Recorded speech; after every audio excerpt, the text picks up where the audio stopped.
Pendant longtemps, et sans doute encore aujourd'hui, le paysan a souffert de son image de cutéreux.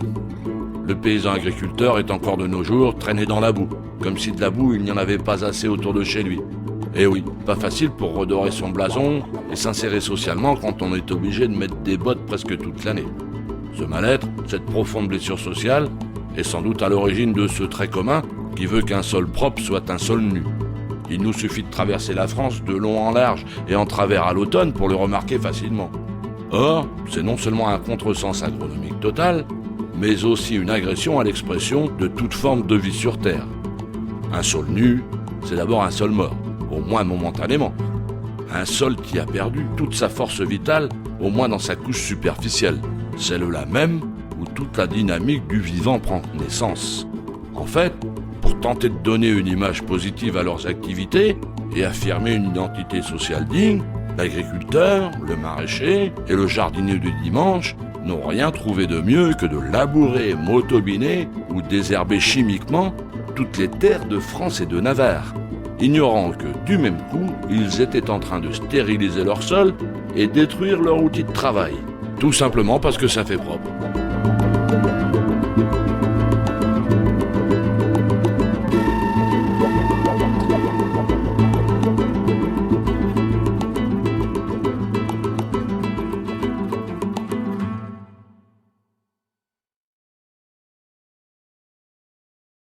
Elle transforme le milieu dans lequel elle est au point d'arriver à en faire quelque chose de très différent, comme la forêt amazonienne qui repose sur du sable, par exemple.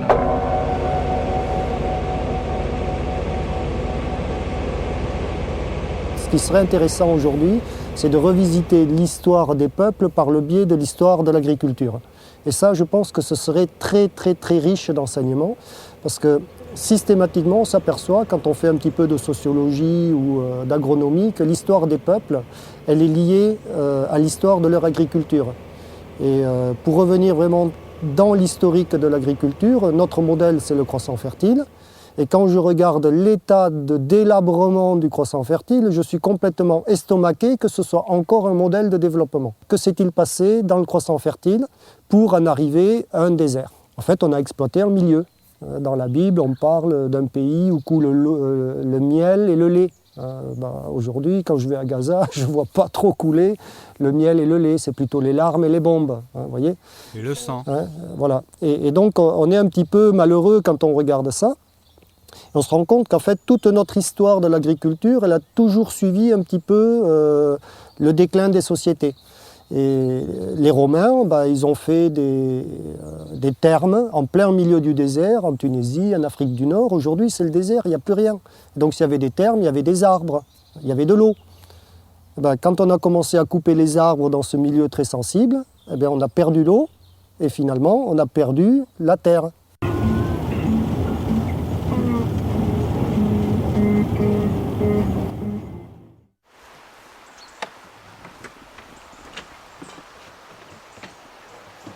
Si j'étais un travailleur du sol, je prendrais une bêche et je ferais ça, patiemment dans l'hiver, d'une manière consciencieuse, pour enfuir toute cette saloperie d'herbe qui m'emmerde.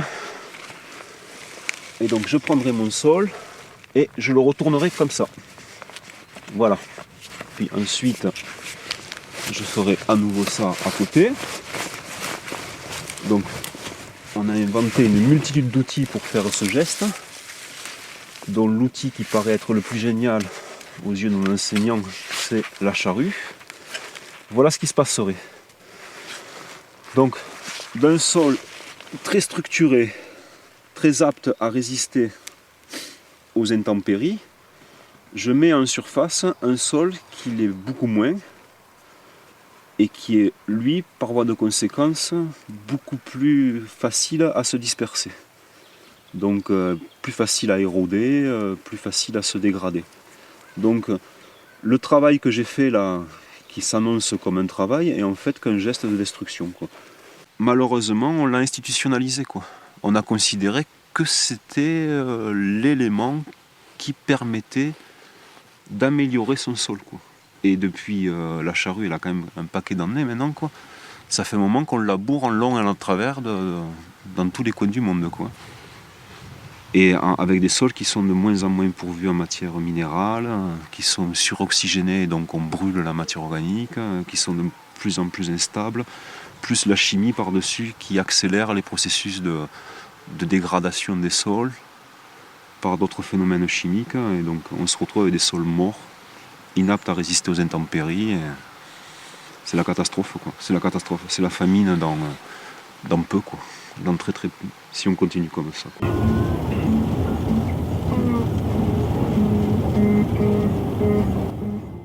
La question que je me pose en voyant cette motte de terre, ce bloc de terre, résultat d'un labour, c'est comment une graine peut germer sur une surface aussi lisse et comment la plante peut s'implanter et se développer facilement. À mon avis, en procédant ainsi, on multiplie les difficultés pour qu'une plante pousse correctement. Au sens propre du terme, c'est du béton. Pour arriver à rendre cette motte de terre semable, il va falloir 2 ou 3 passages de tracteur et on va compacter complètement le sol que l'on va travailler. Quand je dis que c'est du béton, on n'est pas loin. Voilà. Et sur tout le volume est hyper compact. Dessous, on arrive à voir un petit peu d'enracinement des adventices qui étaient au bord du talus. Et voilà, toute la surface est compacte. Donc là, on a le labour de l'an passé, et là, on a le labour de cette année. La motte de terre a retourné, la zone de compactage de l'an passé est restée complètement intacte. 15-18 cm. Le compactage de l'an passé, on l'a remis en dessous cette année, on le revoit ici encore. Donc ça, c'est un travail qui a été fait quand même il y a plus d'1 an, et les stries sont restées comme si on avait un fossile vieux de plusieurs milliards d'années. C'est tout à fait impressionnant.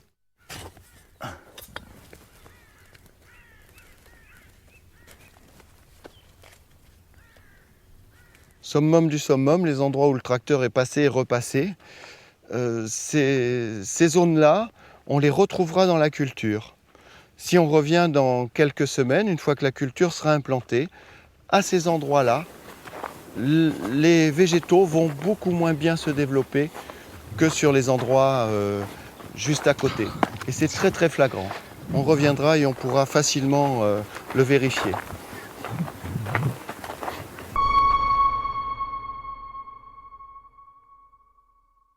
Là, on voit bien que les vers de terre sont actifs parce qu'autour de turicules très secs, au centre, il y en a qui sont encore très très humides.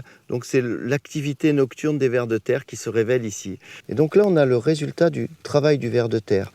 Voilà la structure que laissent les vers de terre derrière eux, embrassant tout le sol de la parcelle. Et à côté, le résultat du tracteur. Voilà. Et si j'essaie de le casser, je n'y arrive pas. Tellement c'est dur et compacté. Et là, le travail du ver de terre. C'est gratuit, ça ne coûte rien à l'agriculteur. Le travail se fait pendant la nuit, pendant que l'agriculteur se repose. Et là, il dépense beaucoup de temps et d'énergie pour avoir ce résultat-là. C'est quand même... ça pose question. Si on compare avec la parcelle d'à côté, avec ce labour monstrueux, ou celle d'en face, où il y avait du fumier qui n'arrivait pas à se décomposer, on se rend compte qu'effectivement, à 1 mètre près, la manière dont le sol est travaillé et respecté, ça va changer du tout au tout sur la vie du sol.